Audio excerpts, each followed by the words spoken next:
Donald Trump promised to make America great again, but he wasn't just talking about the economy or our health. Public education also needs rescuing.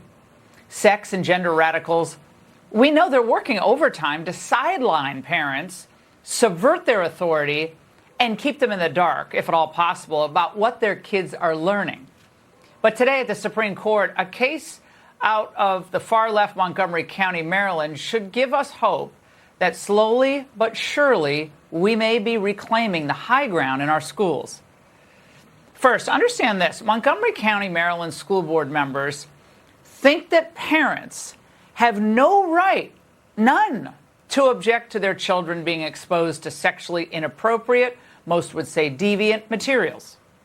Second, liberal parents love having their sons and daughters steeped in this filth, but the parents objecting are actually themselves a diverse group. Hundreds of parents complained, mostly families from Muslim faith and Ethiopian Orthodox, who are objecting when they spoke to the board. The board accused them of using their religious beliefs as another reason to hate, accused a young Muslim girl of parroting her parents' dogma, and then accused the parents of aligning with racist xenophobes and white supremacists. Okay, this is sick stuff. By the way, do you think those folks came legally from their homeland to come here to have their kids taught like that? I don't think so. That's not what they thought they were getting in America. But the books in this curriculum are for, remember, kindergarten through 5th grade. To give you an idea what 5-year-olds in Montgomery County are learning, look no further than Pride Puppy, about a dog going to the Pride Parade with its family. At the end of the book, there's even a search and find word list. It includes the words intersex, drag queens, lace, and leather. Lovely. Justice Kavanaugh today pressed the Montgomery County attorney about why they simply didn't allow students to opt out. Every other school board in the country has opt-outs for all sorts of things. The county has opt-outs for all sorts of things. The other Maryland counties have opt-outs for all sorts of things. And yet for this one thing, they changed in mid-year and say no more opt-outs. I'm just not understanding feasibility. With respect to these books, as they were deployed in the classroom, there was high absenteeism in some schools. For example, dozens of students being opted out. I love saying the book's deployed. But that's it. Look, they force total compliance, no opt-out, because total indoctrination is their goal. Montgomery County offers a free public education to parents only if their children use books featuring same-sex relationships and transgender issues. That burdens parents of multiple faiths whose religious duty is to shield their young children from such content. 100% right. But congratulations, Montgomery County. You're now known as the religious bigotry capital of the United States. You're so intolerant, you even lost Justice Kagan. I, too, was struck by these are, young kids, picture books, and on matters concerning sexuality. I suspect there are a lot of non-religious parents who weren't all that thrilled about this. And then you add in religion, and that's,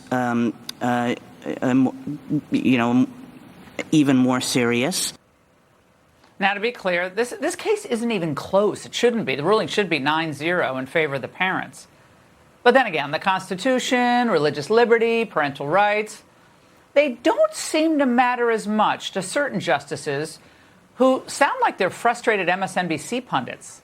The parent can choose to put their kid elsewhere. You don't have to send your kid to public school. I'm struggling to see how it burdens a parent's religious exercise if the school teaches something that the parent disagrees with. You have a choice. You can homeschool them. Okay, it sounds like Justice Jackson, God bless her, studied a different con law than I did in law school. I'm not sure what she studied.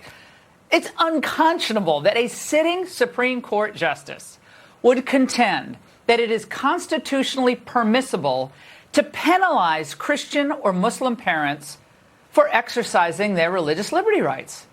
Go private. That is the smug response on my local parenting blog to parents who cannot, in good conscience, risk their children being taught lessons about sexuality that violate their most fundamental religious beliefs. The board has essentially told us that we do not get a final say in our children's education. No notice, no consent, no choice. These mothers are awesome, by the way. Congratulations for having the guts to speak out. But it gets a lot worse because these leftists are trying to intimidate other parents from resisting their school's sexual propaganda. Because the sense is you oppose them and they're going to somehow maybe even take it out on your kids. Maybe a kid won't get a recommendation to go on to the next school, or they're just going to paint you as a cruel anti-rainbow hater. There are kids who go home to rainbow families, showing the beautiful diversity that exists. And we know that a number of our kids are LGBTQ+. And the reality that we're talking about today is people want to erase us from books. They want to erase us from existing. And are we going to let them erase us? No, we are not. There's not an eraser big enough, okay? These people should not be allowed anywhere near children or education. Not only because they don't respect parents' rights, because they're also really dumb. People don't live just one lives. They have many identities that intersect. And we must look at this interconnectedness of people's race, gender, sexual orientation, disability, religion, immigration status, and more. When we teach lessons and we share beliefs, we must do so to bring people together and not divide them. Our schools need to be places of joy, safety, and visibility for all. Oh, visibility. Oh, be an ally. Look, there's nothing safe about learning with these people in charge. American history, Western civilization, the great works, human biology. They want the truth buried and replaced by their warped worldview where children are treated like sexual silly putty to be molded by teachers who can undo the damage done by traditional parents. And by the way, all their platitudes they mouth about diversity, but what they really demand is conformity. No child should be shielded from the reality of human diversity. To allow students to opt out of learning about people different from themselves is to teach them that ignorance is a virtue. A diverse education is not indoctrination, it is illumination. Oh my goodness, is that painful? Well, from the sound of things at oral arguments today, and you can never totally predict, but it seems like a majority of justices aren't buying any of this. And when the court's decision is handed down in June, you should expect the usual eruptions from all the usual suspects who somehow landed jobs in schools. And that's the angle.